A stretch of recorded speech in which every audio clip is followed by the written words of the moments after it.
Welcome to என்னுடைய சமையல். நாம் இன்றைக்கு வெந்தயக்கீரை செய்ய போகிறோம். இப்போ நான் அதை க்ளீன் பண்ணி நல்லா கழுவி வச்சுருக்கிறேன். இப்போ வெந்தயக்கீரையை ஒவ்வொரு இலையாக எடுக்கக்கூடாது. முத்துனதுன்னா ஒவ்வொரு இலையாக எடுத்துக்கிட வேண்டியதான். நீங்கள் முத்தலை இப்படி உங்களுக்கு பிஞ்சாக இருந்தது அப்படின்னா நீங்கள் என்ன பண்ணணும், இது ஃபுல்லாக அந்த தண்டு ஃபுல்லாகவே எடுத்துடணும். இந்த மாதிரி நறுக்கி எடுத்துக்கோங்க.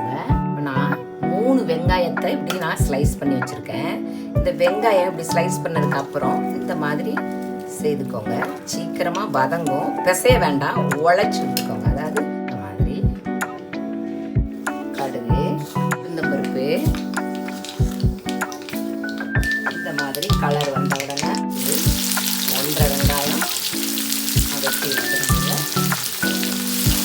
இது வந்து ரொம்ப வதங்க வேண்டாம், இவ்வளவு வெந்தால் போதும்.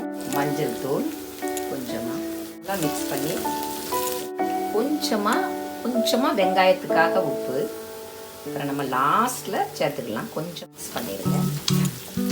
நம்ம சேர்த்துக்கலாம். இதை நம்ம இன்னொரு டைப் பண்ண போகிறோம்.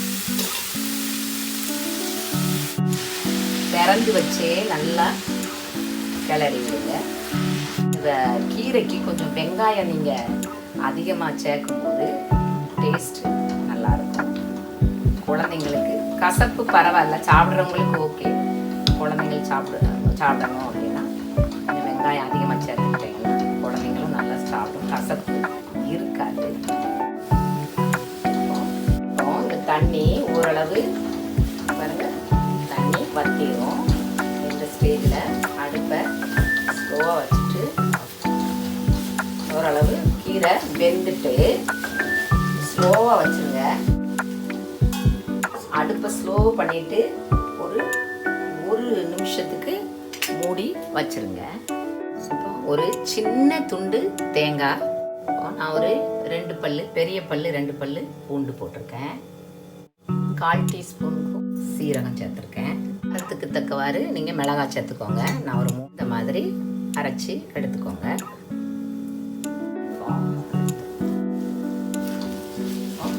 நல்லாவே வெந்துட்டு நம்ம இந்த கலவையை கலந்துருவோம்.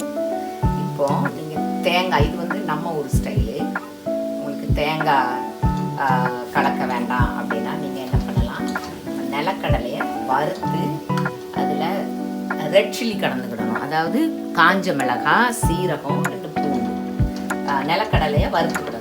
வறுத்து 1-2 தட்டி இந்த மாதிரி நீங்கள் கலந்துக்கிட்டீங்கன்னா ரொம்ப டேஸ்டாக இருக்கும். அதுவும் சாதத்தோடையும் நல்லாயிருக்கும், சப்பாத்தியோடையும் நல்லாயிருக்கும். ஆனால் சாதத்தோட ரொம்பவே சூப்பராக இருக்கும்.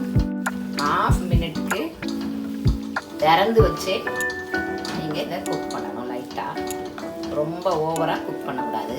அப்படி இல்லைன்னா 1/2 மினிட் மூடி வச்சிடலாம் ஸ்லோ ஃபயரில். ஒரு பிஞ்ச் தான் உப்பு, இப்போ வேண்டாம். இப்போ ரெடி ஆகிடுது கீரை பொரியல்.